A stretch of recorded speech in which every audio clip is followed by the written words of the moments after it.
So, here's your extra cards for the second part of the reading. The overall energy of this reading, Four of Wands. Wow. So the Four of Wands is a very soulmate card. It's very spiritual. It's very strong. There's a strong attachment. There's union between two people. See the 1111? This is like a meant-to-be relationship.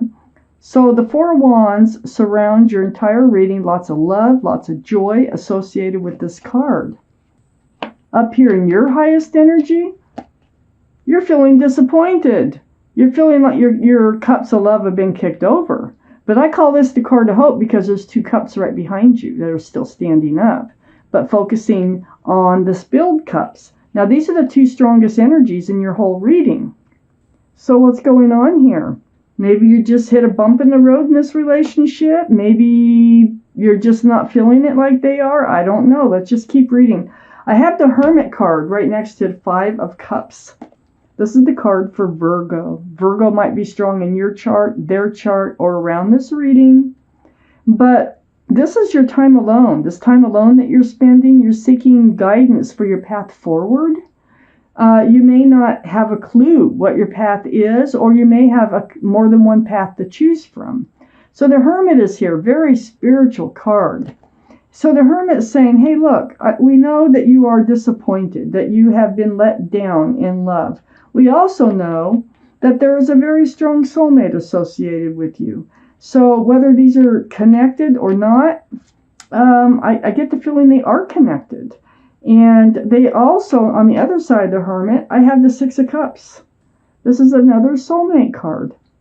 So the Six of Cups, this is the only cup, actually, that is allowed to have anything in it, and it's a flower. So this tells me that they're sincere. You may have known this person since childhood, like, well, college years or before. It doesn't mean you were lovers. It just means that you have met before. You have met in another lifetime for it to be a soulmate card.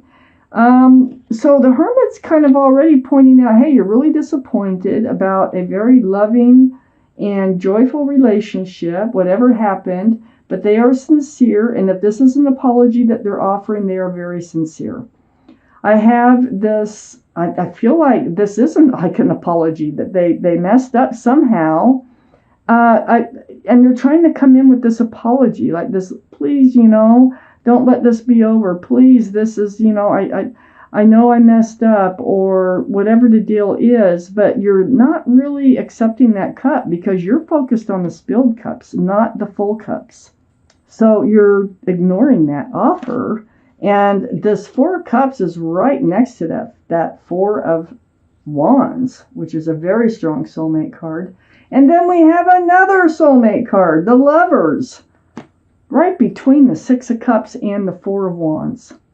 There's your guardian angels and spirit guides. They have their hands out. They're trying to bring you together with the soulmate. This is a very divine soulmate. This is someone there is such a strong connection with. You probably were lovers in another life. You might have a soul contract or something that you need to fulfill in this life. But for whatever reasons, your guardian angels and spirit guides are really trying to help you, come to terms with, and maybe it's forgiveness that they want you to do in order to continue the soulmate relationship. So I do have the Three of Cups under the Four of Cups.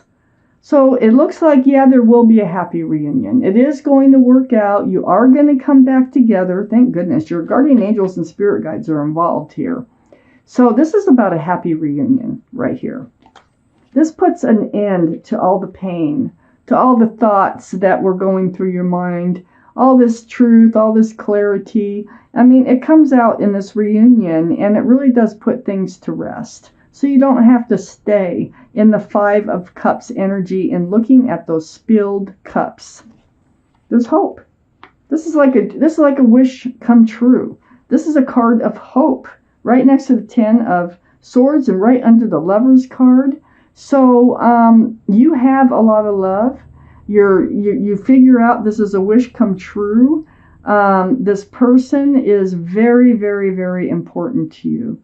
So instead of guarding all that love that you have for them, you should be able to hand it out. You should be able to feel comfortable enough to continue this relationship. Okay? Let's see what else has come out here. So, Pisces. Oh, the Lovers, let me also point out, I forgot. This is the card for Gemini. So Gemini might be strong in your chart or their chart or around this reading. I do want to point that out. So up here in your highest energy, I have the 9 of Pentacles. So this is you. This is your energy. It's up on your highest energy line. The 9 of Pentacles is Earth, Taurus, Virgo, or Capricorn. Might be strong in your chart or someone else's around this reading. But Pisces, this is about being self-confident, self-assured. It's like being good by being you. You're good about being you. You're grounded, you're secure, you're stable, you have a job, you're content. But the soulmate has come into your life, and you want to be sure that this is the right soulmate for you to leave your independence, because you are an independent person. And then next to the 9 of Pentacles, I have the 6 of Wands. The 6 of Wands is about success in love. I feel like you're seen as a couple, or will be seen as a couple by friends and relatives. The wreath here can be a wreath of engagement. But this is a card of success in love. Wow. I feel like you're getting past something. Whatever this was that spilled your cups, it was a rumor. Okay, it could be a rumor. It can be some kind of a lie, or you may have felt like they were cheating or stealing or lying, cheating, stealing. Or it can be just any number of things. Taking, not giving. But whatever it is worked out. And I think that there is a simple explanation for whatever this 7 of Swords. It pops in. It creates chaos for you in this relationship, but then your guardian angels and spirit guides help get this back together. It's like this card was introduced. It could be a third party person that was trying to cause trouble. That happens too. I have the Magician right next to the Lovers and right under the 9 of Pentacles. So there's the infinity symbol, the symbol of intuition and knowing, right under your card. You know, whoops, wow, that card flew out. You know that this is a very strong divine soulmate. You know that feeling, and they do too. When this Lovers card comes out, and also the 4 of Wands, there's no doubt you both feel the connection. You know that you have all the tools it takes to make a relationship work. You know, the Cup of Love, the Pentacle for security and stability, the Wand for fresh starts and new beginnings, and the Sword for truth and clarity. So, you're manifesting. You actually manifested this person to come into your life. It's right next to the Empress. This is your energy. This is Libra or Taurus. Might be strong in your chart or their chart or around the reading. But the energy of this card is male or female. All cards are male or female. Is that the Empress is, it could be a pregnancy involved, okay? But the Empress is loving, kind, thoughtful, considerate, generous, and so many beautiful qualities that you can think of as being a person on earth. So this Lover here, I feel like you have manifested them to come in. They really do have a lot of those same qualities that you do. And that is absolutely necessary for this relationship to continue on. I feel like you have a huge cup of love for them, really. And that's why you got so disappointed right away. You kind of jumped to conclusions, I feel like. But they also have a giant cup of love for you. Okay, you may have felt like they were lying to you when they said they loved you or something. I mean, whatever came up really threw you for a loop. But it's getting squared away. They do love you. You do love them. So down here, I just see you, like under the Magician, I see you blocking their communication. I think you did block their communication for a while, or will for a little bit.